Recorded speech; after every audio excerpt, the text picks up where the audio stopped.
অলস ভাই ডায়েটের ব্যাপারটা যদি বলতেন কেমনে মেনটেন করেন? আরে এই যে ডায়েরির যে ব্যাপারটা, এই ব্যাপারটা হচ্ছে আমি সকালে ঘুম থেকে ওঠার পরেই, ঘুম থেকে ওঠার সাথে সাথে জাস্ট সামান্য আমার পেটটা যতটুকু তার 3 ভাগের 1 ভাগ বেশি খাই। পেটটা যতটুকু ধরে তার চেয়ে একটু বেশি খাই। এই যে খাবার পর থেকে ডায়েটটা আমার শুরু একদম দুপুরে খাবার আগ পর্যন্ত ডায়েটটা কঠিনভাবে চলে।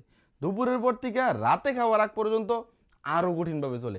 দুপুর থেকে রাতে খাওয়ার আগ পর্যন্ত মানে অনেক কষ্ট এই ডায়েটটা করতে। রাতে খাওয়ার পরে সকালে খাওয়ার আগ পর্যন্ত মানে টানা 12 ঘন্টার মতো, মিনিমাম 12 ঘন্টা, মানে রাতে কঠিনভাবে ডায়েট চলে ঘুমায় ঘুমায়।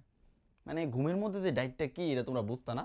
এইভাবে আমি বিগত প্রায় 25-26 বছর ধরে ডায়েট করার ফলে মানে আলহামদুলিল্লাহ তোমরা দোয়া হচ্ছে, আগে আমি 61 কেজি ছিলাম, জাস্ট 3 মাসে যেটা লক্ষ্য করলাম সেটা হচ্ছে আলহামদুলিল্লাহ 85 কেজি যাই পৌঁছাইছি। অলস ভাই গত ২ দিন হইলো কুরবানি গেল। এখন কুরবানির মাংস-টাংস খানা বা এখন এখন কিভাবে ডায়েটটা মেইনটেইন করতেছেন?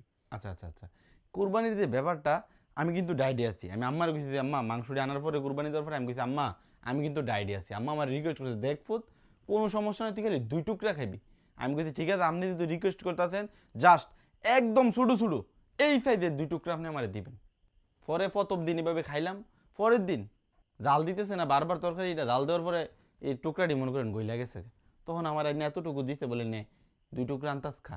আমি কই না আপনি আবার ফিরিস্তে গইলে এনে রান্ধেন, এটা 2 টুকরা না কয় টুকরা এটা গইলা গেছে আমি বুঝতেছি না। এই সাইজের ছোটো ছোটো না হইলে আমি খাইতাম না।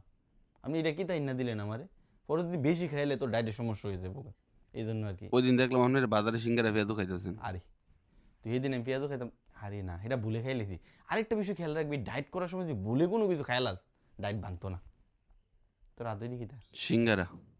দে খাই তার কি? তেলের জিনিস খাইলে ডায়েট ভেঙে আরে যাবো না কত। ভাঙতো না, এটা ভুলে খাইলাম। ভুলে খাইলে শরীরে মনে করবো ভুলে খাইতে তো আর কিচ্ছু হইতো না, চর্বি জমতো না শরীরে। দে না, না আমি দিতাম না, না। তোর হাড়ি ধরি দে। না আমি দিতাম না। এই অলস পাবলিক ভিডিও দেখে আমরা শিখলাম যারা ডায়েট করতেছে তারাও পেজটা ফলো করতে হবে, আর যারা ডায়েট করে না তারাও পেজটা ফলো করতে হবে, কেননা তোমরা লাস্ট পর্যন্ত দেখছো।